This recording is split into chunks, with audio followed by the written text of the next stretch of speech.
بسم اللہ الرحمن الرحیم۔ شروع کرتا ہوں اللہ کے نام سے جو بے انتہا مہربان نہایت رحم کرنے والے ہیں۔ سورۃ انزلناها وفرضناها وانزلنا فيها آیات بینات لعلکم تذکرون۔ الزانية والزاني فاجلدوا كل واحد منهما 100 جلدة ولا تأخذكم بهما رأفة في دين الله إن كنتم تؤمنون بالله واليوم الآخر وليشهد عذابهما طائفة من المؤمنين۔ یہ ہے وہ سورت جو ہم نے نازل فرمائی ہے اور مقرر کر دی ہے، اور جس میں ہم نے کھلے احکام اتارے ہیں تاکہ تم یاد رکھو۔ زناکار عورت و مرد میں سے ہر ایک کو 100 کوڑے لگاؤ۔ ان پر اللہ تعالیٰ کی شریعت کی حد جاری کرتے ہوئے تمہیں ہرگز ترس نہ کھانا چاہیے اگر تمہیں اللہ پر اور قیامت کے دن پر ایمان ہو۔ ان کی سزا کے وقت مسلمانوں کی ایک جماعت موجود ہونی چاہیے۔ سامعین اب ان آیتوں کی تفسیر سماعت کیجیے۔ حد رجم اور کوڑوں کی سزا۔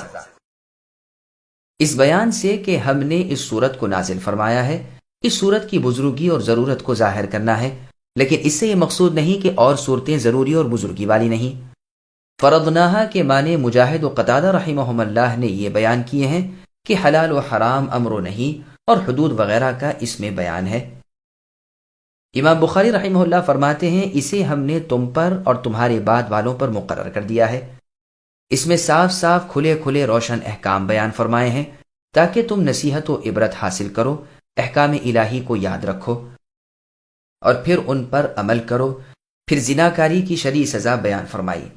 زناکار یا تو بے شادی شدہ ہوگا یعنی کوارا، یا شادی شدہ ہوگا یعنی وہ جو حریت بلوغت اور عقل کی حالت میں نکاح شرعی کے ساتھ کسی عورت سے ملا ہو۔ پس کوارا جس کا نکاح ابھی نہیں ہوا، وہ اگر زنا کر بیٹھے تو اس کی حد وہی ہے جو اس آیت میں بیان ہوئی ہے، یعنی 100 کوڑے۔ اور جمہور علماء رحمہم اللہ کے نزدیک اسے سال بھر کی جلاوطنی بھی دی جائے گی۔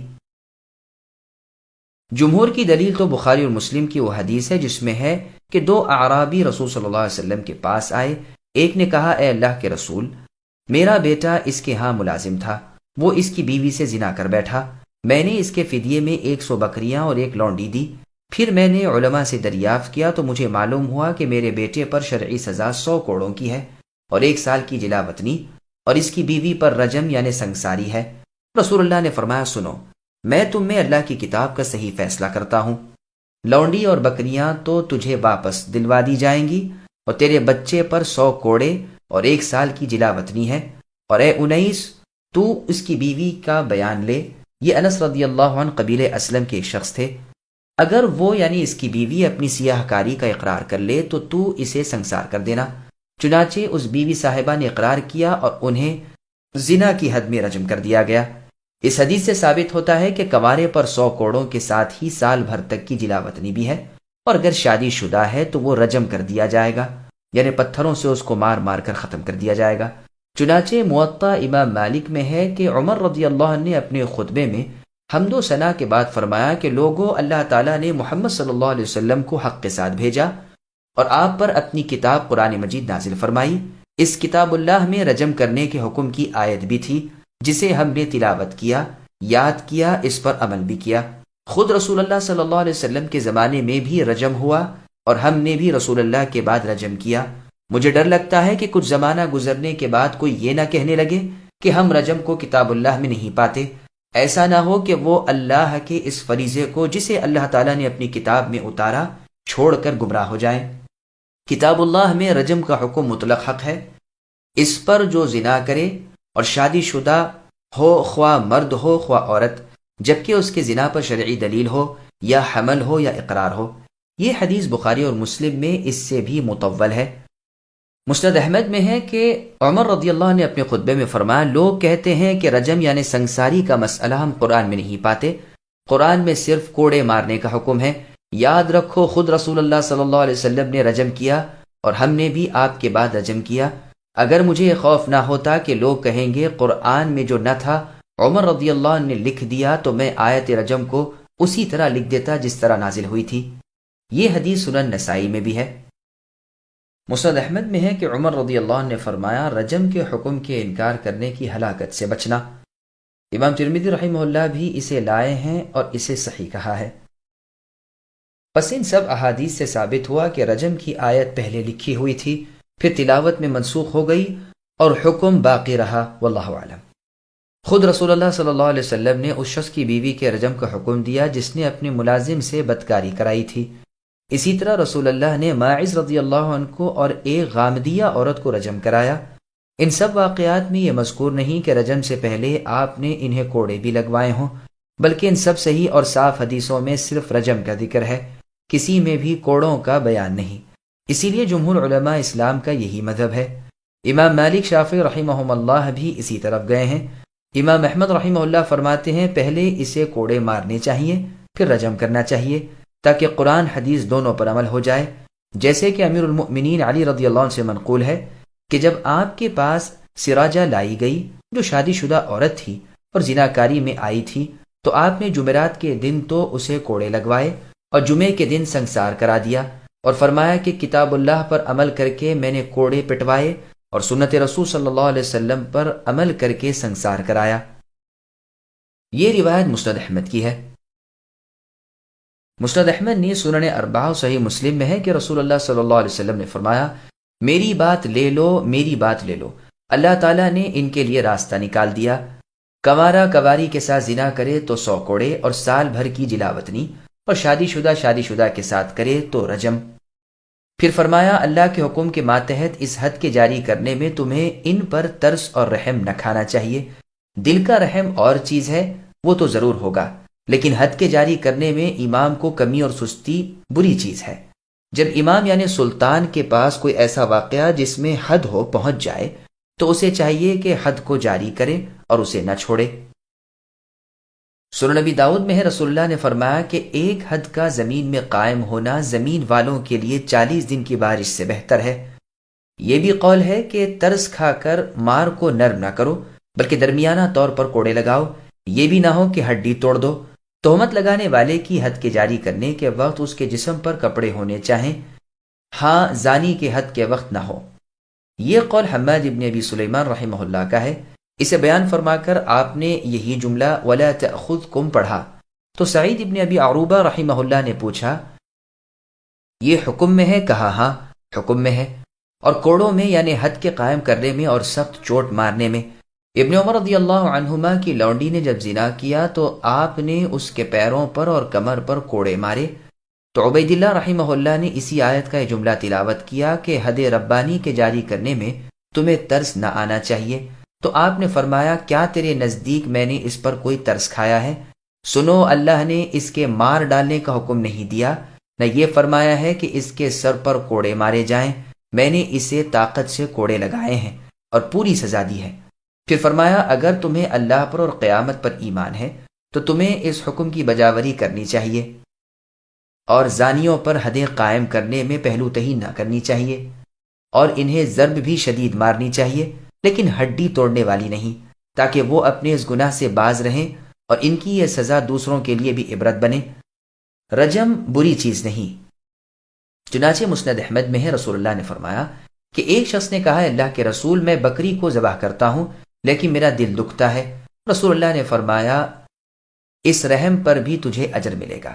پھر آگے اللہ فرماتے ہیں کہ ان کی سزا کے وقت مسلمانوں کا مجمع ہونا چاہیے تاکہ سب کے دل میں ڈر بیٹھ جائے، اور زانی کی رسوائی بھی ہو تاکہ اور لوگ اس سے رک جائیں۔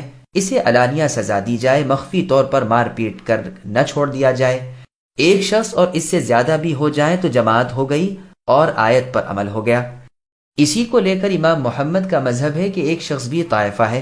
عطا رحمہ اللہ کا قول ہے کہ 2 ہونے چاہیے۔ سعید ابن جبیر رحمہ اللہ کہتے ہیں 4 ہوں۔ زہری رحمہ اللہ کہتے ہیں 3 یا 3 سے زیادہ۔ امام مالک رحمہ اللہ فرماتے ہیں 4 اور اس سے زیادہ، کیونکہ زنا میں 4 سے کم گواہ نہیں ہے، 4 ہوں یا اس سے زیادہ۔ امام شافعی رحمہ اللہ کا مذہب یہی ہے۔ ربیعہ رحمہ اللہ کہتے ہیں 5 ہوں۔ حسن بصری رحمہ اللہ کے نزدیک 10۔ قتادہ رحمہ اللہ کہتے ہیں 1 جماعت ہو تاکہ نصیحت، عبرت اور سزا ہو۔ نصر ابن علقمہ رحمہ اللہ نے اس جماعت کی موجودگی کی علت یہ بیان کی ہے کہ وہ ان لوگوں کے لیے جن پر حد جاری کی جا رہی ہے دعائے مغفرت و رحمت کریں۔ واللہ علم۔ الزاني لا ينكح إلا زانية أو مشركة والزانية لا ينكحها إلا زان أو مشرك وحرم ذلك على المؤمنين۔ زانی مرد بجز زانیہ یا مشرکہ عورت کی اور سے زناکاری نہیں کر سکتا، اور زناکار عورت بھی بجز زانی یا مشرک مرد کے اور سے بدکاری نہیں کرتی۔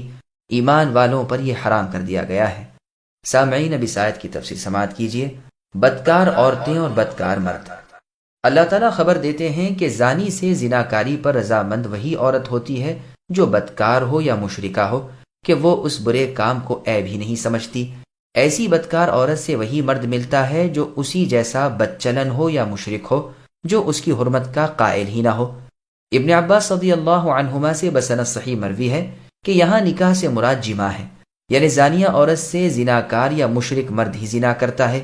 یہی قول مجاہد، عکرمہ، سعید بن جبیر، عروہ بن زبیر، ضحاک، مکحول، مقاتل ابن حیان رحمہم اللہ اور بہت سے بزرگ مفسرین سے مروی ہے کہ مؤمنوں پر یہ حرام ہے، یعنی زناکاری کرنا اور زانیہ عورتوں سے نکاح کرنا یا عفیفہ اور پاک دمن عورتوں کو ایسے زانیوں کے نکاح میں دینا۔ ابن عباس رضی اللہ عنہما سے مروی ہے کہ مراد اس آیت سے یہ ہے کہ زنا مسلمانوں پر حرام ہے۔ قتادہ رحمہ اللہ وغیرہ سے مروی ہے کہ بدکار عورتوں سے نکاح کرنا مسلمانوں پر حرام ہے، جیسے سورہ نساء کی آیت نمبر 25 میں اللہ نے فرمایا محصنات غیر مسافحات ولا متخذات اخدان، یعنی مسلمانوں کو جن عورتوں سے نکاح کرنا چاہیے ان میں یہ تینوں اوصاف ہونے چاہیے، وہ پاک دامن ہو، وہ بدکار نہ ہو، نہ چھپ لگ کر برے لوگوں سے میل ملاپ کرنے والی ہوں یعنی عاشقی کرنے والی نہ ہو۔ یہی تینوں وصف مردوں میں ہونے بھی بیان فرمائے گئے ہیں۔ اسی لیے امام احمد رحمہ اللہ کا فرمان ہے کہ نیک اور پاک دامن مسلمان کا نکاح بدکار عورت سے صحیح نہیں ہوتا جب تک کہ وہ توبہ نہ کر لے۔ ہاں، بعد از توبہ عقد نکاح درست ہے۔ اسی طرح بھولی بھالی پاک دامن عفیفہ عورتوں کا نکاح زانی اور بدکار لوگوں سے منعقد ہی نہیں ہوتا جب تک کہ وہ سچے دل سے اپنے اس ناپاک فعل سے توبہ نہ کر لیں، کیونکہ فرمان الہی ہے کہ یہ مؤمنوں پر حرام کر دیا گیا ہے۔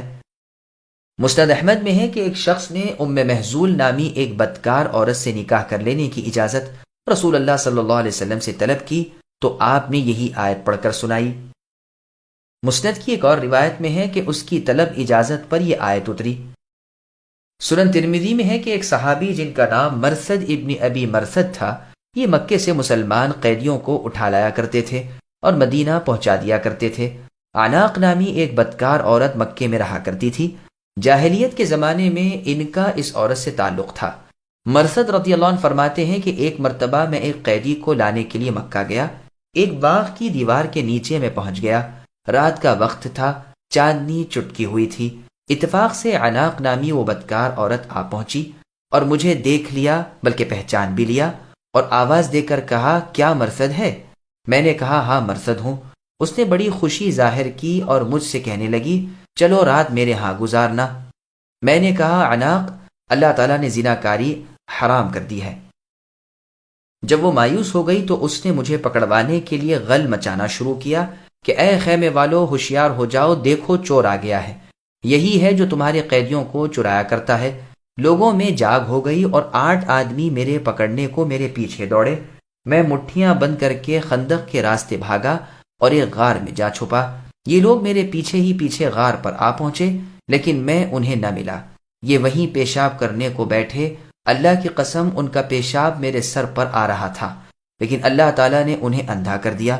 ان کی نگاہیں مجھ پر نہ پڑیں، ادھر ادھر ڈھونڈ بھال کر واپس چلے گئے۔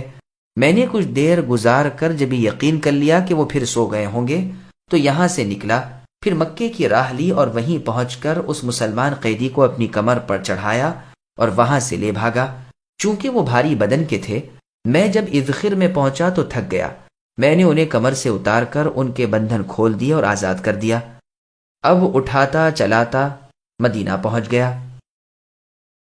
چونکہ عناق کی محبت میرے دل میں تھی، میں نے رسول اللہ صلی اللہ علیہ وسلم سے اجازت چاہی کہ میں اس سے نکاح کر لوں۔ رسول اللہ خاموش ہو رہے۔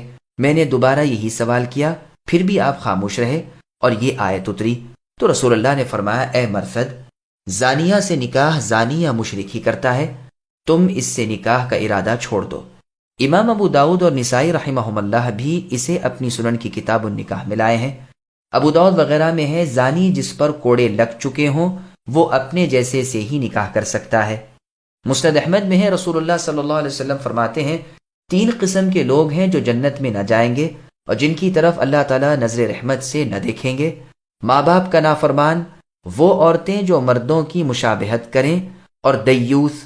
اور 3 قسم کے لوگ ہیں جن کی طرف اللہ تعالیٰ نظر رحمت سے نہ دیکھیں گے، ماں باپ کا نافرمان، ہمیشہ کا نشے کا عادی، اور راہ الہی میں دے کر احسان جتلانے والا۔ مسند احمد میں ہے رسول اللہ صلی اللہ علیہ وسلم فرماتے ہیں 3 قسم کے لوگ ہیں جن پر اللہ تعالیٰ نے جنت حرام کر دی ہے، ہمیشہ کا شرابی، ماں باپ کا نافرمان، اور اپنے گھر والوں میں خباثت کو برقرار رکھنے والا۔ دیوث کہتے ہیں بے غیرت شخص کو۔ سنن نسائی میں ہے کہ ایک شخص رسول اللہ صلی اللہ علیہ وسلم کے پاس آیا اور کہنے لگا مجھے اپنی بیوی سے بہت ہی محبت ہے، لیکن اس میں یہ عادت ہے کہ کسی کے ہاتھ کو واپس نہیں لوٹاتی۔ رسول اللہ نے فرمایا طلاق دے دے۔ اس نے کہا مجھے تو صبر نہیں آنے کا۔ آپ نے فرمایا پھر جا اس سے فائدہ اٹھا۔ امام ابن قتیبہ رحمہ اللہ اس کی تعویل کرتے ہیں کہ یہ جو کہا ہے کہ وہ کسی چھونے والے کے ہاتھ کو لوٹاتی نہیں، اس سے مراد بے حد سخاوت ہے کہ وہ کسی سائل سے انکار ہی نہیں کرتی۔ لیکن اگر یہی مطلب ہوتا تو حدیث میں بجائے لامس کے لفظ ملتمس کا لفظ ہونا چاہیے تھا۔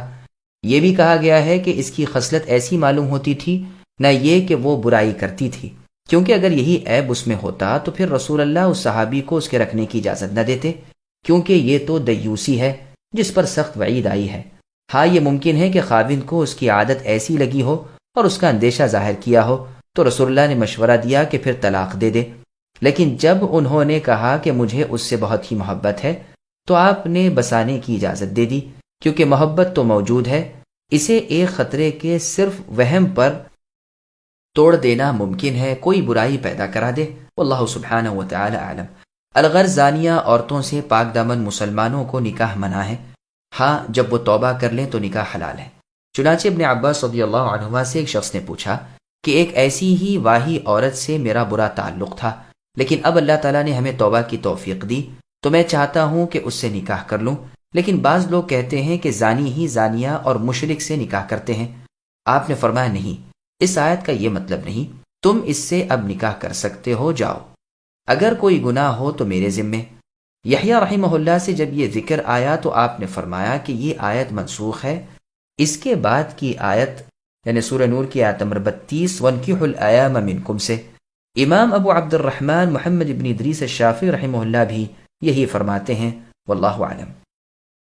والذين يرمون المحصنات ثم لم يأتوا بأربعة شهداء فاجلدوهم 80 جلدة ولا تقبلوا لهم شهادة أبدا وأولئك هم الفاسقون إلا الذين تابوا من بعد ذلك وأصلحوا فإن الله غفور رحيم۔ اور جو لوگ پاک دامن عورتوں پر زنا کی تہمت لگائیں پھر 4 گواہ پیش نہ کر سکیں تو انہیں 80 کوڑے لگاؤ اور کبھی بھی ان کی گواہی قبول نہ کرو، یہ فاسق لوگ ہیں۔ ہاں جو لوگ اس کے بعد توبہ اور اصلاح کر لیں تو اللہ تعالیٰ بخشنے والے اور مہربانی کرنے والے ہیں۔ سامعین اب آیتوں کی تفسیر سماعت کیجیے۔ پاک دامن عورتوں پر تہمت لگانے والے کی سزا، جو لوگ کسی عورت پر یا کسی مرد پر زناکاری کی تہمت لگائیں اور ثبوت نہ دے سکیں تو انہیں 80 کوڑے لگائے جائیں گے۔ ہاں اگر شہادت پیش کر دیں تو حد سے بچ جائیں گے، اور جن پر جرم ثابت ہوا ہے انہیں ان کی حد ماری جائے گی۔ اگر شہادت نہ پیش کر سکے تو 80 کوڑے بھی لگیں گے، اور آئندہ کے لیے ہمیشہ ان کی شہادت غیر مقبول رہے گی، اور وہ عادل نہیں بلکہ فاسق سمجھے جائیں گے۔ اس آیت میں جن لوگوں کو مخصوص اور مستثنیٰ کر دیا ہے تو بعض تو کہتے ہیں کہ یہ استثناء صرف فاسق ہونے سے ہے، یعنی بعد از توبہ وہ فاسق نہیں رہیں گے۔ بعض کہتے ہیں نہ فاسق رہیں گے نہ مردود الشہادہ، بلکہ پھر ان کی شہادت بھی لی جائے گی۔ ہاں حد جو ہے وہ توبہ سے کسی طرح ہٹ نہیں سکتی۔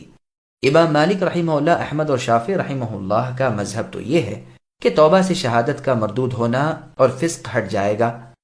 سید التابعین سعید بن المسیب رحمہ اللہ اور سلف کی ایک جماعت کا یہی مذہب ہے۔ شعبی اور ضحاک رحمہم اللہ کہتے ہیں کہ اگر اس نے اس بات کا اقرار کر لیا کہ اس نے بہتان باندھا تھا اور پھر توبہ بھی پوری کی تو اس کی شہادت اس کے بعد مقبول ہے، واللہ اعلم۔ والذين يرمون أزواجهم ولم يكن لهم شهداء إلا أنفسهم فشهادة أحدهم 4 شهادات بالله إنه لمن الصادقين والخامسة أن لعنة الله عليه إن كان من الكاذبين ويدرأ عنها العذاب أن تشهد 4 شهادات بالله إنه لمن الكاذبين والخامسة أن غضب الله عليها إن كان من الصادقين ولولا فضل الله عليكم ورحمته وأن الله تواب حكيم. اور جو لوگ اپنی بیویوں پر بدکاری کی تہمت لگائیں اور ان کا کوئی گواہ بجز خود ان کی اپنی ذات کے نہ ہو، تو ایسے لوگوں میں سے ہر ایک کا ثبوت یہ ہے کہ وہ 4 مرتبہ اللہ کی قسم کھا کر کہیں کہ وہ سچوں میں سے ہے، اور 5ویں مرتبہ کہے کہ اس پر اللہ کی لعنت ہو اگر وہ جھوٹوں میں سے ہو. اس عورت سے سزا اس طرح دور ہو سکتی ہے کہ وہ 4 مرتبہ اللہ کی قسم کھا کر کہے کہ یقیناً اس کا مرد جھوٹ بولنے والوں میں ہے، اور 5ویں دفعہ کہے کہ اس پر اللہ کا غضب ہو اگر اس کا خاوند سچوں میں ہو، اگر اللہ تعالیٰ کا فضل و کرم تم پر نہ ہوتا اور اللہ توبہ قبول کرنے والے اور باحکمت ہیں. سامعین، بن آیتوں کی تفسیر سماعت کیجیے. لعان کب اور کیسے؟ ان آیتوں میں اللہ تعالیٰ رب العالمین نے ان خاوندوں کے لیے جو اپنی بیویوں کے نسبت ایسی بات کہہ دیں چھٹکارے کی صورت بیان فرمائی ہے کہ جب وہ گواہ پیش نہ کر سکیں تو لعان کر لیں. اس کی صورت یہ ہے کہ وقت کے امام حاکم کے سامنے آ کر وہ اپنا بیان دے. جب شہادت نہ پیش کر سکے تو حاکم اسے 4 گواہوں کے قائم مقام 4 قسمیں دے گا، اور یہ قسم کھا کر کہے گا کہ وہ سچا ہے، جو بات کہتا ہے وہ حق ہے. 5ویں دفعہ کہے گا کہ اگر وہ جھوٹا ہو تو اس پر اللہ کی لعنت. اتنا کہتے ہی امام شافعی رحمہ اللہ وغیرہ کے نزدیک اس عورت کی اس سے بائن ہو جائے گی، یعنی وہ اس کے نکاح سے نکل جائے گی اور ہمیشہ کے لیے حرام ہو جائے گی. یہ مہر ادا کر دے گا اور اس عورت پر حد زنا ثابت ہو جائے گی. لیکن اگر وہ عورت بھی سامنے ملاعنہ کرے تو حد اس پر سے ہٹ جائے گی. یہ بھی 4 مرتبہ حلفیہ بیان دے گی کہ اس کا خاوند جھوٹا ہے، اور 5ویں مرتبہ کہے گی کہ اگر وہ سچا ہو تو اس پر یعنی اس عورت پر اللہ کا غضب نازل ہو. اس لطیفے کو بھی خیال میں رکھیے کہ عورت کے لیے غضب کا لفظ کہا گیا اس لیے کہ عموماً کوئی مرد نہیں چاہتا کہ وہ اپنی بیوی کو خواہ مخواہ تہمت لگائے اور اپنے تئیں بلکہ اپنے کنبے کو بھی بدنام کرے. عموماً وہ سچا ہی ہوتا ہے اور اپنے صدق کی بنا پر ہی وہ معذور سمجھا جاتا ہے. اسی لیے 5ویں مرتبہ میں اس سے یہ کہلوایا گیا کہ اگر اس کا خاوند سچا ہو تو اس پر اللہ تعالیٰ کا غضب آئے. پھر غضب والے وہ ہوتے ہیں جو حق کو جان کر پھر اس سے روگردانی کریں. پھر آگے اللہ فرماتے ہیں کہ اگر اللہ تعالیٰ کا فضل و رحم تم پر نہ ہوتا تو ایسی آسانیاں تم پر نہ ہوتی بلکہ تم پر مشقت اترتی. اللہ تعالیٰ اپنے بندوں کی توبہ قبول فرمایا کرتے ہیں، گو کیسے ہی گناہ ہو اور گو کسی وقت بھی توبہ ہو. وہ اللہ حکیم ہے اپنی شرع میں، اپنے حکموں میں، اپنی ممانعت میں. اس آیت کے بارے میں جو روایتیں ہیں وہ بھی سن لیجئے. مسند احمد میں ہے جب یہ آیت اتری یعنی سورہ نور کی آیت نمبر 4 تو سعد بن عبادہ رضی اللہ عنہ جو انصار کے سردار ہیں کہنے لگے اللہ کے رسول کیا یہ آیت اسی طرح اتاری گئی ہے؟ رسول اللہ نے فرمایا انصاریو سنتے نہیں ہو یہ تمہارے سردار کیا کہہ رہے ہیں؟ انہوں نے کہا اللہ کے رسول آپ درگزر فرمائیے، یہ صرف ان کی بڑھی چڑھی غیرت کے سبب ہے اور کچھ نہیں. ان کی غیرت کا یہ حال ہے کہ یہ صرف کواری سے نکاح کرتے ہیں اور ہم میں سے کوئی ان کی متعلقہ سے نکاح کرنے کی جرت نہیں کرتا. سعد رضی اللہ عنہ نے فرمایا اللہ کے رسول یہ تو میرا ایمان ہے کہ یہ حق ہے، لیکن مجھے حیرت ہو رہی ہے کہ اگر میں کسی کو بیوی کے پاؤں پکڑے ہوئے دیکھ لوں تو بھی میں اسے کچھ نہیں کر سکتا یہاں تک کہ میں 4 گواہ لاؤں، تب تک تو وہ اپنا کام پورا کر لے گا. اس بات کو ذرا سی ہی دیر ہوئی ہوگی کہ ہلال ابن امیہ رضی اللہ عنہ آئے. یہ ان 3 شخصوں میں سے ہیں جن کی توبہ قبول ہوئی تھی. یہ اپنی زمین سے عشاء کے وقت اپنے گھر آئے تو دیکھا کہ گھر میں ایک غیر مرد ہے جسے خود انہوں نے اپنی آنکھوں سے دیکھا اور اپنے کانوں سے ان کی باتیں سنی. صبح آ کر رسول اللہ صلی اللہ علیہ وسلم سے یہ ذکر کیا. رسول اللہ کو بہت برا معلوم ہوا اور طبیعت پر نہایت ہی شاک گزرا. انصار سب جمع ہو گئے اور کہنے لگے سعد بن عبادہ رضی اللہ عنہ کے قول کی وجہ سے ہم اس آفت میں مبتلا کیے گئے. اب تو اس صورت میں رسول اللہ صلی اللہ علیہ وسلم ہلال بن امیہ کو تہمت کی حد لگائیں گے اور اس کی شہادت کو مردود ٹھہرائیں گے. ہلال رضی اللہ عنہ کہنے لگے اللہ کی قسم میں سچا ہوں اور مجھے اللہ تعالیٰ سے امید ہے کہ اللہ تعالیٰ میرا چھٹکارا کر دیں گے۔ کہنے لگے اللہ کے رسول میں دیکھتا ہوں کہ میرا کلام آپ کی طبیعت پر بہت گرا گزرا۔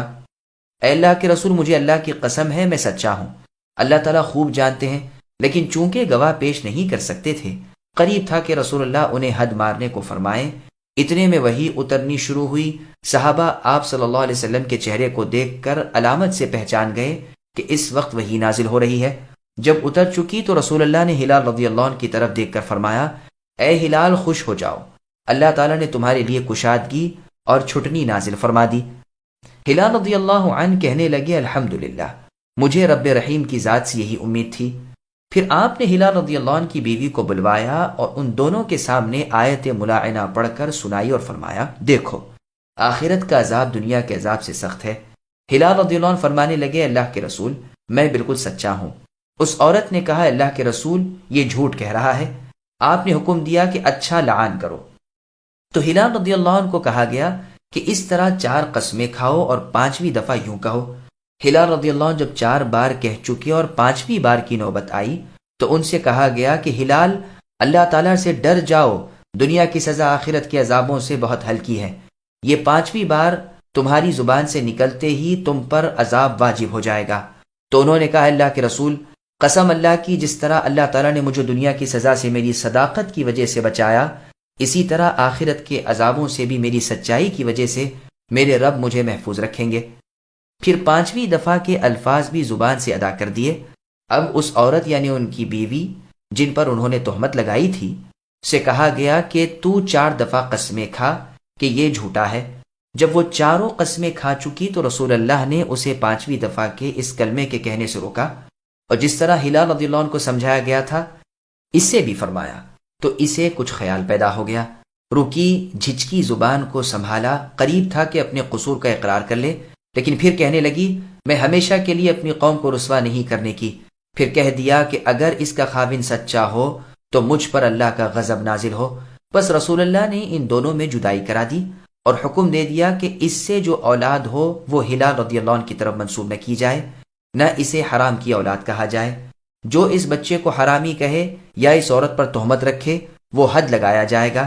یہ بھی فیصلہ کر دیا کہ اس کا کوئی نہ نفقہ اس کے خاوند پر نہیں، کیونکہ جدائی کر دی گئی ہے، نہ طلاق ہوئی ہے، نہ خاوند کا انتقال ہوا ہے۔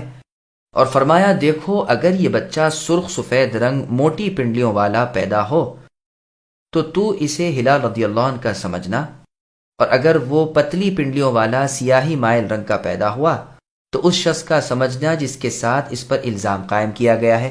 جب بچہ ہوا تو لوگوں نے دیکھا کہ وہ اس بری صفت پر تھا جو الزام کی حقانیت کی نشانی تھی۔ اس وقت رسول اللہ صلی اللہ علیہ وسلم نے فرمایا اگر یہ مسئلہ قسموں پر طے شدہ نہ ہوتا تو میں اس عورت کو قطعاً حد لگاتا۔ یہ صاحبزادے بڑے ہو کر مصر کے والی بنے تھے اور ان کی نسبت ان کی ماں کی طرف تھی، جیسا کہ سنن نبی داؤد میں، نیز مسند احمد وغیرہ میں روایت ہے۔ یہ حدیث گو کہ سند ضعیف ہے، لیکن اس حدیث کے اور بھی بہت سے شاہد ہیں۔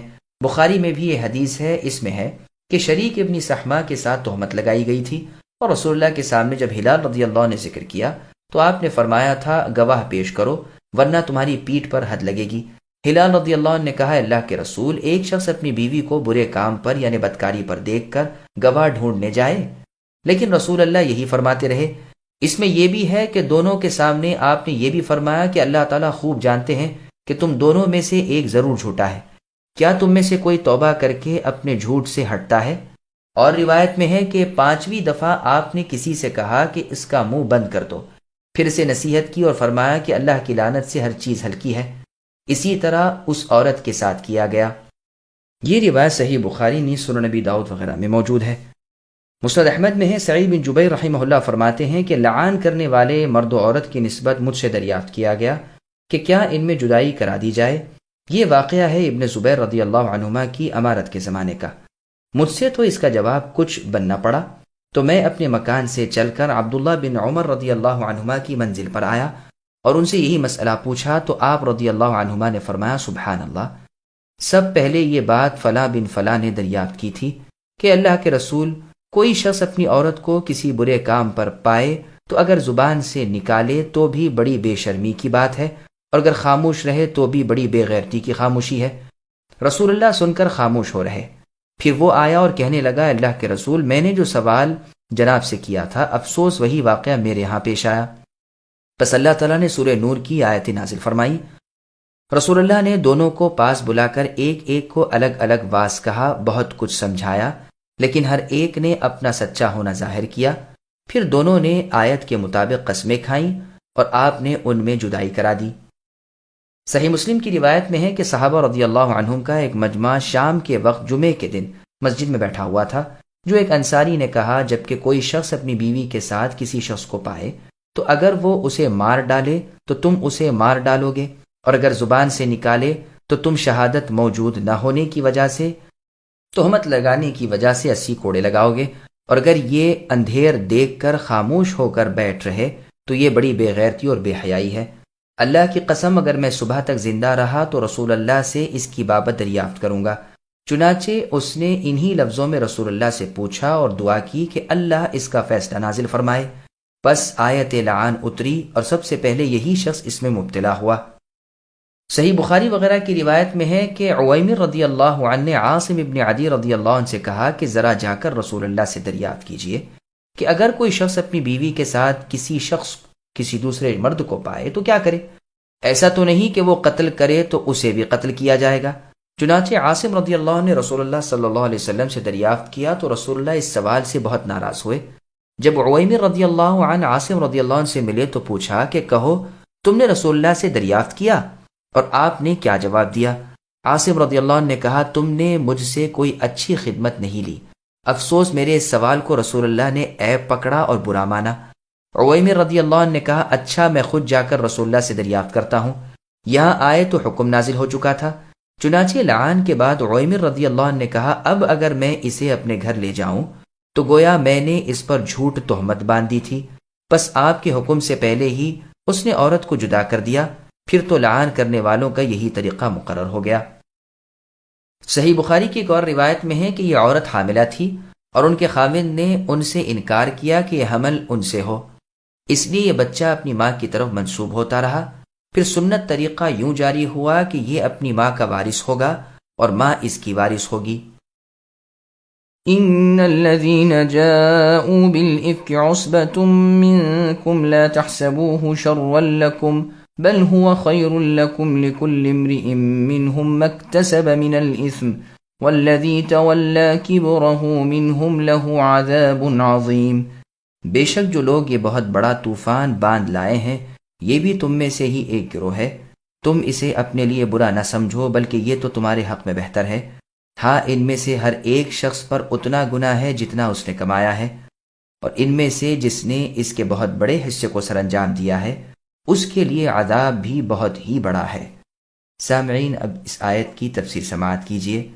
عائشہ رضی اللہ عنہا کی پاکیزگی اور فضیلت۔ اس آیت سے لے کر 10 آیتوں تک ام المؤمنین عائشہ صدیقہ رضی اللہ عنہا کے بارے میں نازل ہوئی ہیں، جبکہ منافقین نے آپ پر بہتان باندھا تھا، جس پر اللہ کو بسبب قرابت داری رسول صلی اللہ علیہ وسلم غیرت آئی اور یہ آیتیں نازل فرمائیں تاکہ رسول اللہ صلی اللہ علیہ وسلم کی آبرو پر حرف نہ آئے۔ ان بہتان بازوں کی ایک پارٹی تھی۔ اس لعنتی کام میں سب سے پیش عبداللہ ابن ابی ابن سلول تھا، جو تمام منافقوں کا سردار تھا۔ اسی بے ایمان نے ایک ایک کے کان میں بنا بنا کر اور مسالہ چڑھا چڑھا کر یہ باتیں خوب گھڑ گھڑ کر پہنچائی تھیں، یہاں تک کہ بعض مسلمانوں کی زبان بھی کھلنے لگی تھی اور چیما گوئیاں قریب قریب مہینے بھر تک چلتی ہی رہیں، یہاں تک کہ قرآن کریم کی آیتیں نازل ہوئیں۔ اس واقعے کا پورا بیان صحیح حدیثوں میں موجود ہے۔ ام المؤمنین عائشہ رضی اللہ عنہ فرماتی ہیں کہ رسول اللہ صلی اللہ علیہ وسلم کی عادت مبارکہ تھی کہ سفر میں جانے کے وقت آپ اپنی بیویوں کے نام قرعہ ڈالتے اور جس کا نام نکلتا اسے اپنے ساتھ لے جاتے۔ چنانچہ ایک غزوے کے موقع پر میرا نام نکلا، میں آپ کے ساتھ چلی۔ یہ واقعہ پردے کی آیتیں اترنے کے بعد کا ہے، یعنی عورتوں کے لیے پردہ کرنے کے حکم کے نازل ہونے کے بعد کا۔ میں اپنے ہودج میں بیٹھی رہتی اور جب قافلہ کہیں اترتا تو میرا ہودج اتار لیا جاتا، میں اسی میں بیٹھی رہتی۔ جب قافلہ کہیں چلتا یوں ہی ہودج رکھ دیا جاتا۔ ہم گئے، رسول اللہ صلی اللہ علیہ وسلم غزوے سے فارغ ہوئے واپس لوٹے، مدینے کے قریب آ گئے، رات کو چلنے کی آواز لگائی گئی۔ میں قضائے حاجت کے لیے نکلی اور لشکر کے پڑاؤ سے دور جا کر میں نے قضائے حاجت کی، پھر واپس لوٹی۔ لشکر گاہ کے قریب آ کر میں نے اپنے گلے کو ٹٹولا تو ہار نہ پایا۔ میں واپس اس کے ڈھونڈنے کے لیے چلی اور تلاش کرتی رہی۔ یہاں یہ ہوا کہ لشکر نے کوچ کر دیا۔ جو لوگ میرا ہودج اٹھاتے تھے انہوں نے یہ سمجھ کر کہ میں حسب عادت اندر ہی ہوں، ہودج اٹھا کر اوپر رکھ دیا اور چل پڑے۔ یہ بھی یاد رہے کہ اس وقت تک عورتیں نہ کچھ ایسا کھاتی پیتی تھیں، نہ وہ بھاری بدن کی بوجھل تھیں، تو میرے ہودج کے اٹھانے والوں کو میرے ہونے نہ ہونے کا مطلق پتہ نہ چلا، اور میں اس وقت اوائل عمر کی ہی تو تھی۔ الغرض بہت دیر کے بعد مجھے میرا ہار ملا۔ یہاں جو میں پہنچی تو کسی آدمی کا نام و نشان بھی نہ تھا، نہ کوئی پکارنے والا، نہ جواب دینے والا۔ میں اپنے نشان کے مطابق وہیں پہنچی جہاں ہمارا اونٹ بٹھایا گیا تھا، اور وہیں انتظار میں بیٹھ گئی کہ جب آگے چل کر میرے نہ ہونے کی خبر پائیں گے تو مجھے تلاش کرنے کے لیے یہیں آئیں گے۔ مجھے بیٹھے بیٹھے نیند آ گئی۔ اتفاق سے صفوان ابن معطل سلمی ذکوانی رضی اللہ عنہ جو لشکر کے پیچھے رہے تھے اور پچھلی رات کو چلے تھے، صبح کی روشنی میں یہاں پہنچ گئے۔ ایک سوتے ہوئے آدمی کو یعنی مجھے دیکھ کر خیال آنا ہی تھا، غور سے دیکھا تو چونکہ پردے کے حکم سے پہلے وہ مجھے دیکھے ہوئے تھے، دیکھتے ہی پہچان گئے اور بآواز بلند ان کی زبان سے انا للہ و انا الیہ راجعون نکلا۔ یہ کلمہ مصیبت کے وقت بولا جاتا ہے۔ ان کی آواز سنتے ہی میری آنکھ کھل گئی اور میں اپنی چادر سے اپنا منہ ڈھانپ کر سنبھل بیٹھی۔ انہوں نے جھٹ سے اپنے اونٹ کو بٹھایا اور اس کی ٹانگ پر اپنا پاؤں رکھا۔ میں اٹھی اور اونٹ پر سوار ہو گئی۔ انہوں نے اونٹ کو کھڑا کروایا اور بھاگتے ہوئے لے چلے۔ قسم اللہ کی نہ وہ مجھ سے کچھ بولے، نہ میں نے ان سے کوئی کلام کیا، نہ سوائے انا للہ کے میں نے ان کے منہ سے کوئی کلمہ سنا۔ دوپہر کے قریب ہم اپنے قافلے سے مل گئے۔ بس اتنی سی بات کا ہلاک ہونے والوں نے بتھنگڑا بنا لیا۔ ان کا سب سے بڑا اور بڑھ بڑھ کر باتیں بنانے والا عبداللہ بن ابی بن سلول تھا، منافقوں کا سردار۔ مدینے آتے ہی میں بیمار پڑ گئی اور مہینے بھر تک بیماری میں گھر میں ہی رہی۔ نہ میں نے کچھ سنا، نہ کسی نے مجھ سے کہا۔ جو کچھ غل غپاڑا لوگوں میں ہو رہا تھا میں اس سے محض بے خبر تھی۔ البتہ میرے جی میں یہ خیال بسا اوقات گزرتا تھا کہ رسول اللہ صلی اللہ علیہ وسلم کی مہر و محبت میں کمی کی کیا وجہ ہے۔ بیماری میں عام طور پر جو شفقت رسول اللہ صلی اللہ علیہ وسلم کو میرے ساتھ ہوتی تھی، اس بیماری میں وہ بات نہ پاتی تھی۔ اس لیے مجھے رنج تو بہت تھا مگر کوئی وجہ معلوم نہ تھی۔ بس رسول اللہ صلی اللہ علیہ وسلم تشریف لاتے، سلام کرتے اور دریات فرماتے طبیعت کیسی ہے، اور کوئی بات نہ کرتے۔ اس سے مجھے بڑا صدمہ ہوتا، مگر بہتان بازوں کی تہمت سے میں بالکل غافل تھی۔ اب سنیے، اس وقت تک گھروں میں پاخانے بنے ہوئے نہ تھے، اور عرب کی قدیم عادت کے مطابق ہم لوگ میدان میں قضائے حاجت کے لیے جایا کرتے تھے۔ عورتیں عموماً رات کو جایا کرتی تھیں۔ گھروں میں پاخانے بنانے سے عام طور پر نفرت تھی۔ حسب عادت میں ام مستح رضی اللہ عنہا بنت ابی رحم ابن عبد المطلب ابن عبد مناف کے ساتھ قضائے حاجت کے لیے چلی۔ اس وقت میں بہت ہی کمزور ہو رہی تھی۔ یہ ام مستح میرے والد صاحب کی خالہ تھیں۔ ان کی والدہ صخر ابن عامر کی لڑکی تھیں۔ ان کے لڑکے کا نام مستح ابن اثاثہ ابن عباد ابن عبد المطلب تھا۔ جب ہم واپس آنے لگے تو ام مستح کا پاؤں چادر کے دامن میں الجھا اور بے ساختہ ان کے منہ سے نکل گیا کہ مستح یعنی ان کا بیٹا غارت ہو۔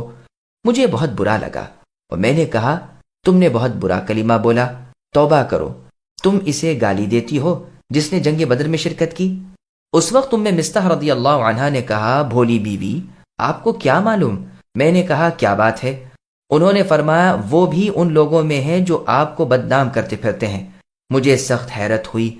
میں ان کے سر ہو گئی کہ کم از کم مجھ سے سارا واقعہ تو کہو۔ اب انہوں نے بہتان باز لوگوں کی تمام کارستانیاں مجھے سنائی۔ میرے تو ہاتھوں کے طوطے اڑ گئے۔ رنج و غم کا پہاڑ مجھ پر ٹوٹ پڑا۔ مارے صدمے کے میں تو اور بیمار ہو گئی۔ بیمار تو پہلے سے ہی تھی، اس خبر نے تو نڈھال کر دیا۔ جوں توں کر کے گھر پہنچی۔ اب صرف یہ خیال تھا کہ میں اپنے میکے جا کر اچھی طرح معلوم تو کر لوں کہ کیا واقعی میری نسبت ایسی افواہ پھیلائی گئی ہے اور کیا کیا مشہور کیا جا رہا ہے۔ اتنے میں رسول اللہ صلی اللہ علیہ وسلم میرے پاس آئے اور سلام کیا اور دریافت فرمایا کیا حال ہے؟ میں نے کہا اگر آپ اجازت دیں تو اپنے والد صاحب کے ہاں ہو آؤں۔ آپ نے اجازت دے دی۔ میں یہاں آئی، اپنی والدہ سے پوچھا کہ اماں جان لوگوں میں کیا باتیں پھیل رہی ہیں؟ انہوں نے فرمایا بیٹی یہ تو نہایت معمولی بات ہے، تم اتنا اپنا دل بھاری نہ کرو۔ کسی شخص کی اچھی بیوی جو اسے محبوب ہو اور اس کی سوکنے بھی ہوں، وہاں ایسی باتوں کا کھڑا ہونا تو لازمی امر ہے۔ میں نے کہا سبحان اللہ، کیا واقعی لوگ میری نسبت ایسی افواہیں اڑا رہے ہیں؟ اب تو مجھے رنج و غم نے اس قدر گھیرا کہ بیان سے باہر ہے۔ اس وقت سے جو رونا شروع ہوا، اللہ کی قسم ایک دم بھر کے لیے میرے آنسو نہیں تھمے۔ میں سر ڈال کر روتی رہی۔ کس کا کھانا پینا، کس کا سونا بیٹھنا، کہاں کی بات چیت، غم و رنج اور رونا ہے اور میں ہوں۔ ساری رات اسی حالت میں گزری کہ آنسوں کی لڑی نہ تھمی۔ دن کو بھی یہی حال رہا۔ رسول اللہ صلی اللہ علیہ وسلم نے علی رضی اللہ عنہ کو اور اسامہ بن زید رضی اللہ عنہ کو بلوایا۔ وحی میں دیر ہوئی۔ اللہ تعالیٰ کی طرف سے رسول اللہ کو کوئی بات معلوم نہ ہوئی تھی، اس لیے آپ نے ان دونوں حضرات سے مشورہ کیا کہ آپ مجھے الگ کر دیں یا کیا۔ اسامہ رضی اللہ عنہ نے تو صاف کہا کہ اللہ کے رسول، ہم آپ کی اہل پر کوئی برائی نہیں جانتے، ہمارے دل ان کی محبت، عزت اور شرافت کی گواہی دینے کے لیے حاضر ہیں۔ ہاں علی رضی اللہ عنہ نے جواب دیا کہ اے اللہ کے رسول، اللہ کی طرف سے آپ پر کوئی تنگی نہیں، عورتیں ان کے سوا بھی بہت ہیں، اگر آپ گھر کی خادمہ سے پوچھیں تو آپ کو صحیح واقعہ معلوم ہو سکتا ہے۔ رسول اللہ نے اسی وقت گھر کی خادمہ بریرہ رضی اللہ عنہ کو بلوایا اور ان سے فرمایا کہ عائشہ کی کوئی بات شک و شبے والی کبھی بھی دیکھی ہو تو بتلاؤ۔ بریرہ رضی اللہ عنہا نے کہا اس اللہ کی قسم جس نے آپ کو حق کے ساتھ مبعوث فرمایا ہے، میں نے ان سے کوئی بات کبھی اس قسم کی نہیں دیکھی۔ ہاں صرف یہ بات ہے کہ کم عمری کی وجہ سے ایسا ہو جاتا ہے کہ کبھی کبھی گندا ہوا آٹا یوں ہی رکھا رہتا ہے اور سو جاتی ہیں تو بکری آ کر کھا جاتی ہے، اس کے سوا میں نے ان کا کوئی قصور کبھی نہیں دیکھا۔ چونکہ کوئی ثبوت اس واقعے کا نہ ملا، اس لیے اسی دن رسول اللہ صلی اللہ علیہ وسلم ممبر پر کھڑے ہوئے اور مجمع سے مخاطب ہو کر فرمایا کون ہے جو مجھے اس شخص کی ایذاؤں سے بچائے جس نے مجھے ایذائیں پہنچاتے پہنچاتے اب تو میری گھر والیوں میں بھی مجھے ایذائیں پہنچانی شروع کر دی ہیں۔ اللہ کی قسم میں جہاں تک جانتا ہوں مجھے اپنی گھر والیوں میں سوائے بھلائی کے کوئی چیز معلوم نہیں۔ جس شخص کا نام یہ لوگ لے رہے ہیں میری دانست میں تو اس کے متعلق بھی سوائے بھلائی کے اور کچھ نہیں، وہ میرے ساتھ ہی گھر میں آتا تھا۔ یہ سنتے ہی سعد بن معاذ رضی اللہ عنہ کھڑے ہو گئے اور فرمانے لگے اللہ کے رسول، میں موجود ہوں، اگر وہ قبیلہ اوس کا شخص ہے تو ابھی ہم اس کی گردن تن سے الگ کرتے ہیں، اور اگر وہ ہمارے خزرج بھائیوں سے ہے تو بھی آپ جو حکم دیں ہمیں اس کی تعمیل میں کوئی عذر نہ ہوگا۔ یہ سن کر سعد بن عبادہ رضی اللہ عنہ کھڑے ہو گئے۔ یہ قبیلے خزرج کے سردار تھے تو یہ بڑے نیک بخت، مگر سعد بن معاذ رضی اللہ عنہ کی اس وقت کی گفتگو سے انہیں اپنے قبیلے کی حمیت آ گئی اور ان کی طرفداری کرتے ہوئے سعد بن معاذ رضی اللہ عنہ سے کہنے لگے نہ تو اسے قتل کرے گا نہ اس کے قتل پر تو قادر ہے، اگر وہ تیرے قبیلے کا ہوتا تو اس کا قتل کیا جانا کبھی پسند نہ کرتا۔ یہ سن کر اسید بن حضیر رضی اللہ عنہ کھڑے ہو گئے۔ یہ سعد بن معاذ رضی اللہ عنہ کے بھتیجے ہوتے تھے۔ کہنے لگے اے سعد بن عبادہ، تم جھوٹ کہتے ہو، ہم اسے ضرور مار ڈالیں گے، آپ منافق آدمی ہیں کہ منافقوں کی طرفداری کر رہے ہیں۔ اب ان کی طرف سے ان کا قبیلہ اور ان کی طرف سے ان کا قبیلہ ایک دوسرے کے مقابلے پر آ گیا اور قریب تھا کہ اوس و خزرج کے یہ دونوں قبیلے آپس میں لڑ پڑیں۔ رسول اللہ صلی اللہ علیہ وسلم نے ممبر پر سے ہی انہیں سمجھانا اور چپ کرانا شروع کیا، یہاں تک کہ دونوں طرف خاموشی ہو گئی۔ رسول اللہ بھی چپ کے ہو رہے۔ یہ تو تھا وہاں کا واقعہ۔ میرا حال یہ تھا کہ یہ سارا دن بھی رونے میں ہی گزرا۔ میرے اس رونے نے میرے ماں باپ کی بھی سٹی گم کر دی تھی۔ وہ سمجھ بیٹھے تھے کہ یہ رونا میرا کلیجہ پھاڑ دے گا۔ دونوں حیرت زدہ مغموم بیٹھے ہوئے تھے اور مجھے تو رونے کے سوا اور کوئی کام ہی نہ تھا۔ انصار کی ایک عورت آئیں اور وہ بھی میرے ساتھ رونے لگی۔ ہم یوں ہی بیٹھے ہوئے تھے جو اچانک رسول اللہ صلی اللہ علیہ وسلم تشریف لائے اور سلام کر کے میرے پاس بیٹھ گئے۔ قسم اللہ کی جب سے یہ بہتان بازی ہوئی تھی آج تک رسول اللہ میرے پاس کبھی نہیں بیٹھے تھے۔ مہینہ بھر گزر گیا تھا کہ رسول اللہ کی یہی حالت تھی، کوئی وحی نہیں آئی تھی کہ فیصلہ ہو سکے۔ آپ نے بیٹھتے ہی اول تو تشہد پڑھا، پھر اما بعد فرما کر فرمایا کہ اے عائشہ، تمہاری نسبت مجھے یہ خبر پہنچی ہے اگر تم واقعی پاک دامن ہو تو اللہ تعالیٰ تمہاری پاکیزگی ظاہر فرما دیں گے، اور اگر فی الحقیقت تم کسی گناہ میں آلودہ ہو گئی ہو تو اللہ تعالیٰ سے استغفار کرو اور توبہ کرو۔ بندہ جب گناہ کر کے اپنے گناہ کے اقرار کے ساتھ اللہ کی طرف جھکتا ہے اور اللہ سے معافی طلب کرتا ہے تو اللہ تعالیٰ اسے بخش دیتے ہیں۔ آپ اتنا فرما کر خاموش ہو گئے۔ یہ سنتے ہی میرا رونا دھونا سب جاتا رہا، آنسو تھم گئے، یہاں تک کہ میں آنسو کا ایک قطرہ بھی نہیں پاتی تھی۔ میں نے اول تو اپنے والد سے درخواست کی کہ میری طرف سے رسول اللہ کو آپ ہی جواب دیجئے، لیکن ابو بکر میرے والد، انہوں نے فرمایا کہ اللہ کی قسم میری سمجھ میں نہیں آتا کہ میں رسول اللہ کو کیا جواب دوں۔ اب میں نے اپنی والدہ کی طرف دیکھا اور ان سے کہا کہ آپ رسول اللہ کو جواب دیجئے، لیکن انہوں نے بھی یہی کہا کہ میں نہیں سمجھ سکتی کہ میں کیا جواب دوں۔ آخر میں خود ہی جواب دینا شروع کیا۔ میری عمر کچھ ایسی بڑی تو نہ تھی اور نہ مجھے زیادہ قرآن اس وقت حفظ تھا۔ میں نے کہا آپ سب نے ایک بات سنی، اسے اپنے دل میں بٹھا لی اور گویا سچ سمجھ لی۔ اب اگر میں کہوں گی کہ میں اس سے بالکل بری ہوں، اور اللہ خوب جانتے ہیں کہ واقع میں اس سے بالکل بری ہوں، لیکن تم لوگ نہیں ماننے کے۔ ہاں اگر میں کسی امر کا اقرار کر لوں، حالانکہ اللہ تعالیٰ خوب علم والے ہیں کہ میں بالکل بے گناہ ہوں، تو تم ابھی مان لو گے۔ میری اور تمہاری مثال تو بالکل یوسف علیہ السلام کے والد یعقوب علیہ السلام کا یہ قول ہے، یعنی سورہ یوسف کی آیت نمبر 18، جس میں انہوں نے فرمایا فصبر جمیل واللہ المستعان علی ما تصفون، بس صبر ہی اچھا ہے جس میں شکایت کا نام ہی نہ ہو، اور تم جو باتیں بناتے ہو ان میں اللہ تعالیٰ ہی میری مدد کریں۔ اتنا کہہ کر میں نے کروٹ پھیر لی اور اپنے بستر پر لیٹ گئی۔ قسم اللہ کی مجھے یقین تھا کہ چونکہ میں پاک ہوں، اللہ تعالیٰ میری براعت اپنے رسول کو ضرور معلوم کرا دیں گے، لیکن یہ تو میرے سان و گمان میں بھی نہ تھا کہ میرے بارے میں قرآن کی آیتیں نازل ہوں۔ میں اپنے آپ کو اس سے بہت کمتر جانتی تھی کہ میرے بارے میں کلام اللہ کی آیتیں اتریں۔ ہاں مجھے زیادہ سے زیادہ یہ خیال ہوتا تھا کہ ممکن ہے خواب میں اللہ تعالیٰ رسول اللہ صلی اللہ علیہ وسلم کو میری براعت دکھا دیں۔ واللہ ابھی تو نہ رسول اللہ اپنی جگہ سے ہٹے تھے اور نہ گھر والوں میں سے کوئی گھر کے باہر نکلا تھا کہ رسول اللہ پر وحی نازل ہونی شروع ہو گئی، اور چہرے پر وہی نشان ظاہر ہوئے جو وحی کے وقت ہوتے تھے، اور پیشانی مبارک سے پسینے کی پاک بوندیں ٹپکنے لگیں۔ سخت جاڑوں میں بھی وحی کے نزول کی یہی کیفیت ہوا کرتی تھی۔ جب وحی اتر چکی تو ہم نے دیکھا کہ رسول اللہ صلی اللہ علیہ وسلم کا چہرہ مبارک ہنسی سے شگفتہ ہو رہا ہے۔ سب سے پہلے رسول اللہ نے میری طرف دیکھ کر فرمایا کہ عائشہ خوش ہو جاؤ، اللہ تعالیٰ نے تمہاری برات نازل فرما دی۔ اسی وقت میری والدہ نے فرمایا بچی رسول اللہ کے سامنے کھڑی ہو جا۔ میں نے جواب دیا کہ واللہ نہ تو میں رسول اللہ کے سامنے کھڑی ہوں اور نہ سوائے اللہ تعالیٰ کے اور کسی کی تعریف کروں، اللہ ہی نے میری برات اور پاکیزگی نازل فرمائی ہے۔ بس ان الذین جاءوا بالافک سے لے کر 10 آیتوں تک نازل ہوئیں۔ ان آیتوں کے اترنے کے بعد یعنی سورہ نور کی آیت نمبر 11 تا آیت نمبر 20 میری پاک دامنی ثابت ہو چکنے کے بعد، چونکہ اس شر کے پھیلانے میں مصطح بن اثاثہ رضی اللہ عنہ بھی شریک ہو گئے تھے، اور انہیں میرے والد صاحب ابو بکر رضی اللہ عنہ ان کی محتاجی اور ان کی قرابت داری کی وجہ سے ہمیشہ کچھ دیتے رہتے تھے۔ اب انہوں نے کہا جب اس شخص نے میری بیٹی عائشہ پر تہمت باندھنے میں حصہ لیا تو اب میں اس کے ساتھ کچھ بھی سلوک نہ کروں گا۔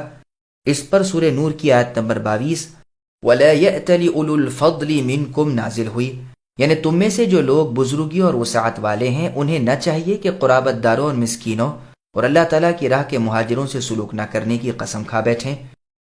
کیا تم نہیں چاہتے کہ وہ بخشش والے اور مہربانی فرمانے والے اللہ تمہیں بخش دیں؟ اسی وقت اس کے جواب میں صدیق اکبر رضی اللہ عنہ نے فرمایا قسم اللہ کی میں تو بخشش کا خواہاں ہوں۔ چنانچہ اسی وقت سے مصطح رضی اللہ عنہ کا وظیفہ جاری کر دیا اور فرما دیا کہ اللہ کی قسم اب عمر بھر تک اس میں کمی یا کوتاہی نہ کروں گا۔ میرے اس واقعے کے بارے میں رسول اللہ صلی اللہ علیہ وسلم نے زینب بنت جحش ام المؤمنین رضی اللہ عنہ سے بھی، جو آپ کی بیوی صاحبہ تھیں اور میری سوکن، دریافت فرمایا تھا۔ یہی بیوی صاحبہ تھیں جو رسول اللہ کی تمام بیویوں میں میرے مقابلے کی تھیں، لیکن یہ اپنی پرہیزگاری اور دینداری کی وجہ سے صاف بچ گئیں، اور جواب دیا کہ اللہ کے رسول، میں تو سوائے بہتری کے عائشہ کے بارے میں اور کچھ نہیں جانتی، میں اپنے کانوں کو اور اپنی نگاہوں کو محفوظ رکھتی ہوں۔ گو انہیں ان کی بہن حمنہ بنت جحش نے بہت کچھ بہلاوے بھی دیے بلکہ لڑ پڑیں، لیکن انہوں نے اپنی زبان سے میری برائی کا کوئی کلمہ نہیں نکالا۔ ہاں، ان کی بہن نے تو زبان کھول دی اور میرے بارے میں ہلاک ہونے والوں میں شامل ہو گئیں۔ یہ روایت بخاری اور مسلم وغیرہ حدیث کی بہت سی کتابوں میں ہے۔ ایک سند سے یہ بھی مروی ہے کہ رسول اللہ نے اپنے اس خطبے میں یہ بھی فرمایا تھا کہ جس شخص کی طرف منسوب کرتے ہیں وہ سفر حضر میں میرے ساتھ رہا، میری عدم موجودگی میں کبھی میرے گھر نہیں آیا۔ اس میں ہے کہ سعد بن معاذ رضی اللہ عنہ کے مقابلے میں جو صاحب کھڑے ہوئے انہی کے قبیلے میں ام حسان تھیں۔ اس میں یہ بھی ہے کہ اسی خطبے کے دن کے بعد رات کو میں ام مستح کے ساتھ نکلی تھی۔ اس میں یہ بھی ہے کہ ایک مرتبہ یہ پھسلیں اور انہوں نے اپنے بیٹے مستح کو کوسا، میں نے منع کیا، پھر پھسلیں، پھر کوسا، میں نے پھر روکا، پھر الجھیں، پھر کوسا تو میں نے انہیں ڈانٹنا شروع کیا۔ اس میں ہے کہ اسی وقت سے مجھے بخار چڑھ آیا۔ اس میں ہے کہ میری والدہ کے گھر پہنچانے کے لیے میرے ساتھ رسول اللہ نے ایک غلام کر دیا تھا۔ میں جب وہاں پہنچی تو میرے والد ابو بکر اوپر کے گھر میں تھے، تلاوت قرآن میں مشغول تھے، اور والدہ نیچے کے مکان میں تھیں۔ مجھے دیکھتے ہی میری والدہ نے دریافت فرمایا، آج کیسے آنا ہوا؟ تو میں نے تمام بیتا کہہ سنائی، لیکن میں نے دیکھا کہ انہیں یہ بات نہ کوئی انوکھی بات معلوم ہوئی، نہ اتنا صدمہ اور رنج ہوا جس کی توقع مجھے تھی۔ اس میں ہے کہ میں نے والدہ سے پوچھا کہ کیا میرے والد صاحب کو بھی اس کا علم ہے؟ انہوں نے کہا ہاں۔ میں نے کہا اور رسول اللہ صلی اللہ علیہ وسلم تک بھی یہ بات پہنچی ہے؟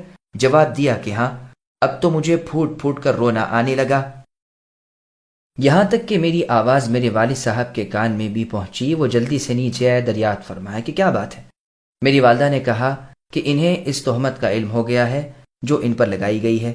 یہ سن کر اور میری حالت دیکھ کر میرے والد صاحب کی آنکھوں میں بھی آنسو بھر آئے اور مجھ سے کہنے لگے، بیٹی میں تمہیں قسم دیتا ہوں کہ ابھی ہی اپنے گھر کو لوٹ جاؤ۔ چنانچہ میں واپس چلی۔ یہاں میرے پیچھے گھر کی خادمہ سے بھی میری بابت رسول اللہ نے اور لوگوں کی موجودگی میں دریافت فرمایا تھا، جس پر اس نے جواب دیا کہ میں عائشہ میں کوئی برائی نہیں دیکھتی، بجز اس کے کہ وہ آٹا گندا ہوا چھوڑ کر اٹھ کھڑی ہوتی ہیں، بے خبری سے سو جاتی ہیں، بسا اوقات آٹا بکریاں کھا جاتی ہیں۔ بلکہ اسے بعض لوگوں نے بہت ڈانٹا ڈپٹا بھی کہ رسول اللہ کے سامنے سچ سچ بات جو ہو بتا دے۔ اس پر بہت سختی کی، لیکن اس نے کہا، اللہ کی قسم، ایک سونار خالص سونے میں جس طرح کوئی عیب کسی طرح بھی پاتا ہے تپا تپا کر بھی بتا نہیں سکتا، اسی طرح میں صدیقہ عائشہ پر کوئی انگلی اٹھا نہیں سکتی۔ جب اس شخص کو یہ اطلاع پہنچی جسے بدنام کیا جا رہا تھا تو انہوں نے کہا، اللہ کی قسم میں نے تو آج تک کسی عورت کا بازو کبھی کھولا ہی نہیں۔ بالآخر یہ اللہ کی راہ میں شہید ہوئے۔ اس میں ہے کہ رسول اللہ میرے پاس عصر کی نماز کے بعد تشریف لائے تھے۔ اس وقت میری ماں ام رومان اور میرے باپ ابو بکر رضی اللہ عنہ میرے دائیں بائیں بیٹھے ہوئے تھے، اور وہ انصاریہ عورت جو آئی تھیں وہ دروازے پر بیٹھی ہوئی تھیں۔ اس میں ہے جب رسول اللہ نے مجھے نصیحت شروع کی اور مجھ سے دریافت احوال کیا تو میں نے کہا، ہائے کیسی بے شرمی کی بات ہے، اس عورت کا بھی تو خیال نہیں۔ اس میں یہ بھی ہے کہ میں نے بھی اللہ کی حمد و ثنا کے بعد جواب دیا تھا۔ اس میں یہ بھی ہے کہ میں نے اس وقت ہر چند یعقوب علیہ السلام کا نام یاد کیا، لیکن واللہ وہ زبان پر نہ چڑھا، اس لیے میں نے ابو یوسف کہہ دیا۔ اس میں ہے کہ جب رسول اللہ نے وحی کے اترنے کے بعد مجھے خوشخبری سنائی، واللہ اس وقت میرا غم بھرا غصہ بہت ہی بڑھ گیا تھا۔ میں نے اپنے ماں باپ سے کہا تھا کہ میں اس معاملے میں تمہاری بھی شکر گزار نہیں۔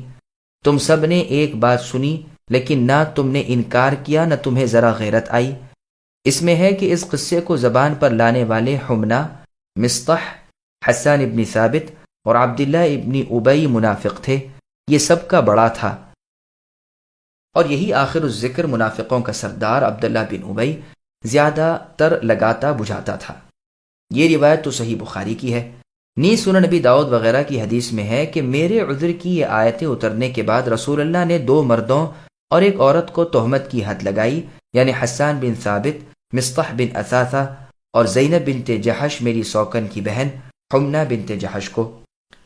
صحیح بخاری کی ایک اور روایت میں ہے کہ جب ام المؤمنین عائشہ صدیقہ رضی اللہ عنہا کو اپنے اوپر تہمت لگنے کا اور اس کا علم آپ کے والد ابو بکر کو اور رسول اللہ صلی اللہ علیہ وسلم کو ہو جانے کا واقعہ معلوم ہوا تو آپ بے ہوش ہو کر گر پڑیں۔ جب ذرا ہوش میں آئیں تو سارا جسم بھبک رہا تھا اور زور کا بخار چڑھا ہوا تھا اور کانپ رہی تھیں۔ آپ کی والدہ نے اسی وقت لحاف اڑا دیا اور رسول اللہ آئے، پوچھا یہ کیا حال ہے؟ میں نے کہا جاڑے سے بخار چڑھا ہے۔ آپ نے فرمایا شاید اس خبر کو سن کر یہ حال ہو گیا ہوگا۔ جب میرے عذر کی آیتیں اتری تو میں نے انہیں سن کر کہا کہ یہ اللہ تعالیٰ کے فضل سے ہے، نہ کہ اے اللہ کے رسول آپ کے فضل سے۔ صدیق اکبر رضی اللہ عنہ نے فرمایا تم رسول اللہ سے اس طرح کہتی ہو؟ صدیقہ رضی اللہ عنہ نے فرمایا ہاں۔ اب آیتوں کا مطلب سنیے۔ جو لوگ جھوٹ بہتان گھڑی ہوئی بات لے آئے اور ہیں بھی وہ کئی ایک، اسے تم اے آل ابی بکر اپنے لیے برا نہ سمجھو، بلکہ انجام کے لحاظ سے دین و دنیا میں وہ تمہارے لیے بھلا ہے۔ دنیا میں تمہاری صداقت ثابت ہوگی، آخرت میں بلند مراتب ملیں گے۔ عائشہ رضی اللہ عنہ کی برات قرآن کریم میں نازل ہوگی، جس کے آس پاس بھی باطل نہیں آ سکتا۔ یہی وجہ تھی کہ جب ابن عباس رضی اللہ عنہما ام المؤمنین عائشہ رضی اللہ عنہا کے پاس ان کے آخری وقت ان کی عیادت کو تشریف لائے تو فرمانے لگے ام المؤمنین آپ خوش ہو جائیے کہ آپ رسول اللہ کی زوجہ رہیں اور رسول اللہ محبت سے پیش آتے رہے، اور رسول اللہ نے آپ کے سوا کسی اور کواری سے نکاح نہیں کیا، اور آپ کی براءت آسمان سے نازل ہوئی۔ یہ روایت بھی صحیح بخاری کی ہے۔ ایک مرتبہ عائشہ اور زینب رضی اللہ عنہما ام المؤمنین اپنے اوصاف حمیدہ کا ذکر کرنے لگیں تو زینب رضی اللہ عنہا نے فرمایا میرا نکاح آسمان سے اترا، اور عائشہ رضی اللہ عنہ نے فرمایا میری پاکیزگی کی شہادت قرآن کریم میں آسمان سے اتری، جبکہ صفوان ابن معطل رضی اللہ عنہ مجھے اپنی سواری پر بٹھا لائے تھے۔ زینب رضی اللہ عنہا نے پوچھا یہ تو بتلاؤ جب تم اس اونٹ پر سوار ہوئی تھی تو تم نے کیا کلمات کہے تھے؟ عائشہ رضی اللہ عنہ نے فرمایا حسبی اللہ و نعم الوکیل۔ اس پر وہ یعنی زینب بول اٹھیں کہ تم نے مؤمنوں کا کلمہ کہا تھا۔ پھر آگے اللہ نے فرمایا کہ جس نے پاک دامن صدیقہ عائشہ رضی اللہ عنہا پر تہمت لگائی ہے ہر ایک کو بڑا عذاب ہوگا، اور جس نے اس کی ابتدا اٹھائی ہے جو اسے ادھر ادھر پھیلاتا رہا ہے اس کے لیے سخت تر عذاب ہے۔ اس سے مراد عبداللہ بن ابی ابن سلول منافقوں کا سردار ملعون شخص مراد ہے۔ ٹھیک قول یہی ہے، گو کسی نے کہا کہ مراد اس سے حسان بن ثابت رضی اللہ عنہ ہے، لیکن یہ قول ٹھیک نہیں، چونکہ یہ قول بھی ہے اس لیے ہم نے اسے بیان کر دیا، ورنہ اس کے بیان میں چندہ نفع بھی نہیں، کیونکہ حسان رضی اللہ عنہ بڑے بزرگ صحابہ میں سے ہیں، ان کی بہت سی فضیلتیں اور بزرگیاں احادیث میں موجود ہیں۔ یہی تھے جو کافر شاعروں کی حجوں کے شعروں کا اللہ کے نبی کی طرف سے جواب دیتے تھے۔ چنانچہ بخاری اور مسلم میں ہے، انہی سے رسول صلی اللہ علیہ وسلم نے فرمایا تھا کہ تم اے حسان کفار کی مذمت بیان کرو، جبرائیل امین تمہارے ساتھ ہیں۔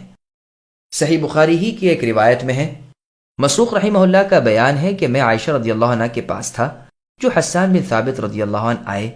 عائشہ رضی اللہ عنہ نے انہیں عزت کے ساتھ بٹھایا، حکم دیا کہ ان کے لیے گدی بچھا دو۔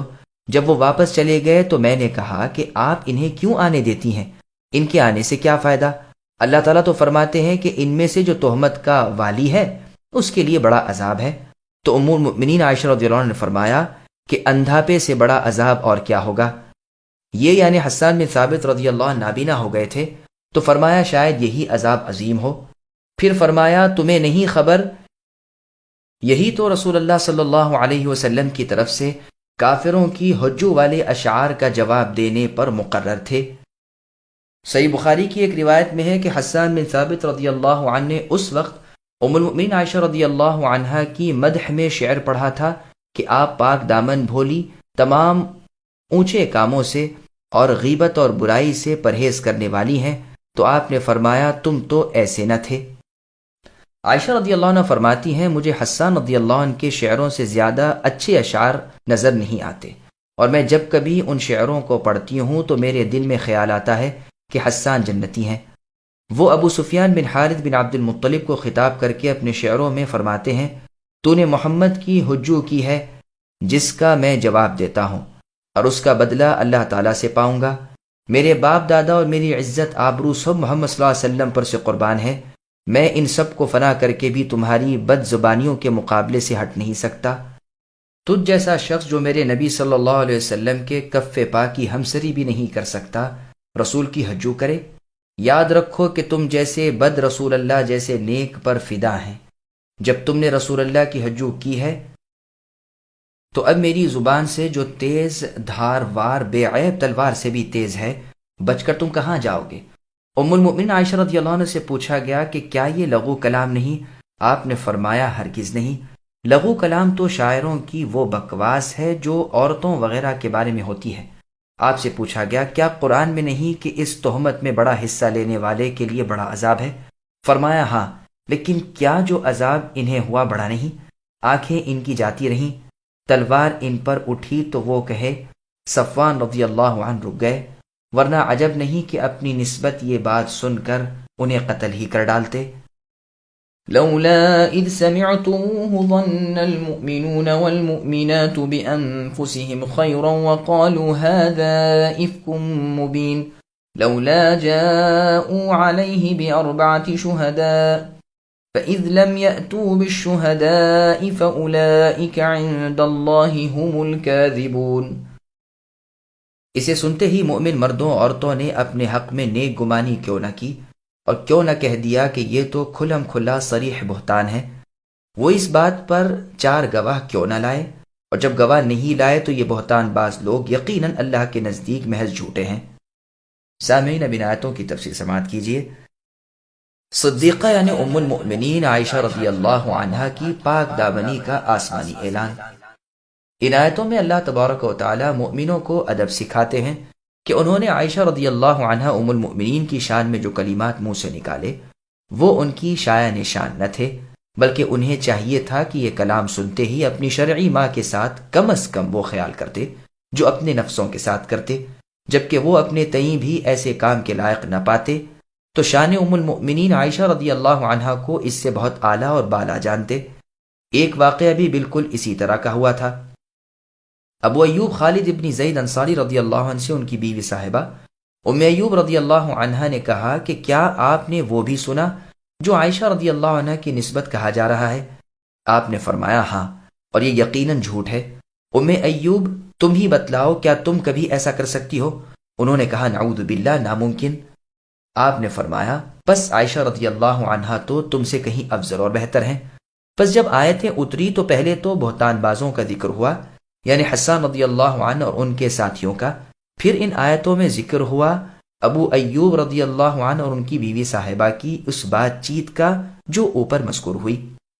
یہ بھی ایک قول ہے کہ یہ مقولہ ابی بن کعب رضی اللہ عنہ کا تھا۔ الغرض مومنوں کو صاف باطن رہنا چاہیے اور اچھے خیال کرنے چاہیے، بلکہ زبان سے بھی ایسے واقعے کی تردید اور تکذیب کر دینی چاہیے، اس لیے کہ جتنا کچھ واقعہ گزرا اس میں شک و شبے کی گنجائش بھی نہ تھی۔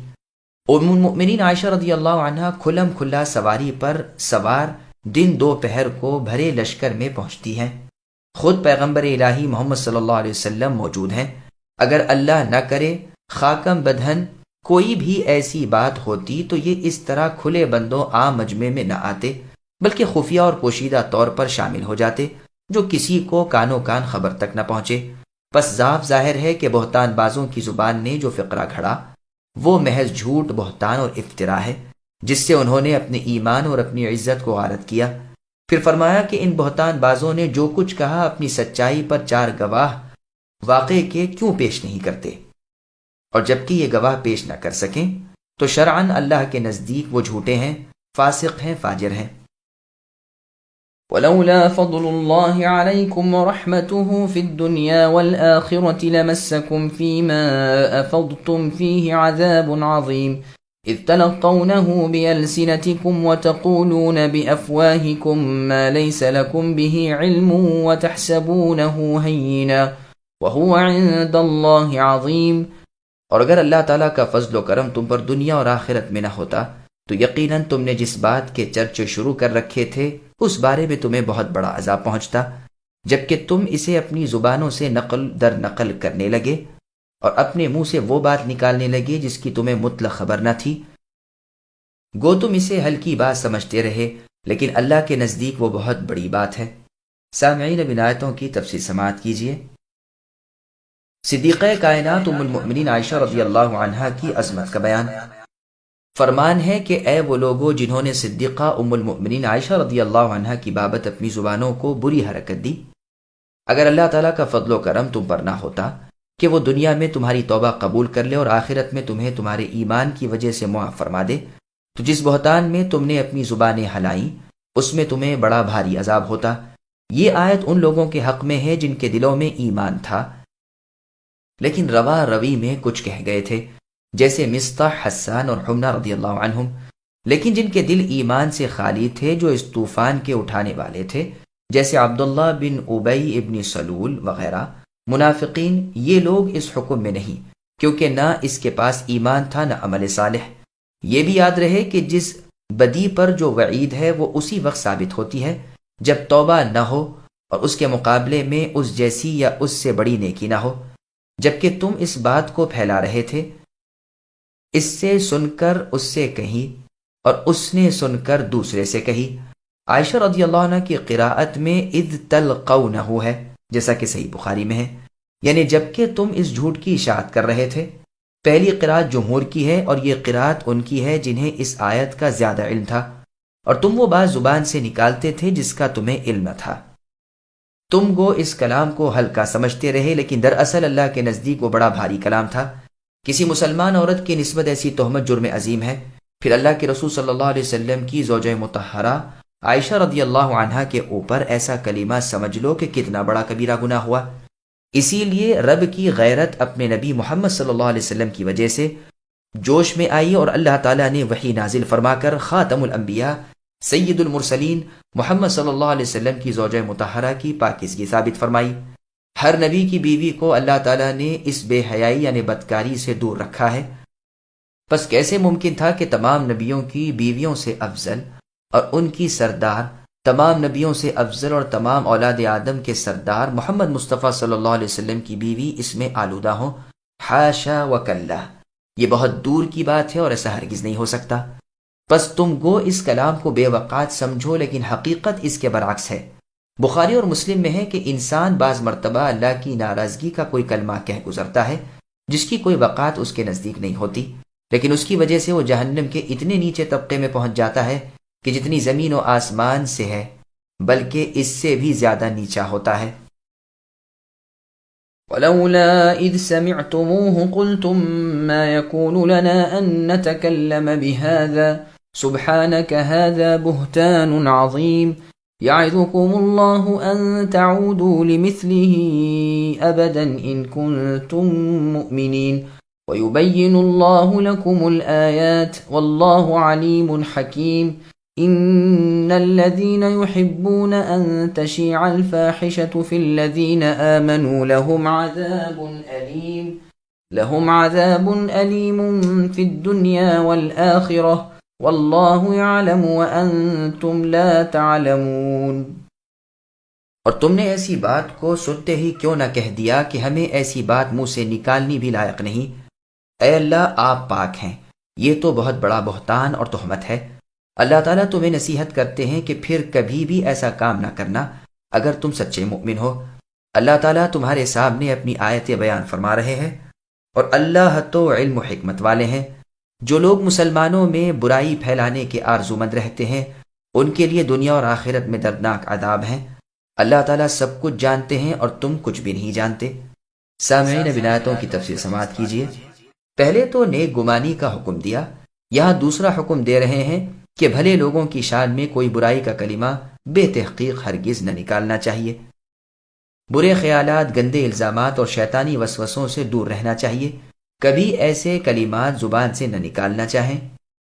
گو دل میں کوئی ایسا وسوسہ شیطانی پیدا بھی ہو تو زبان قابو میں رکھنی چاہیے۔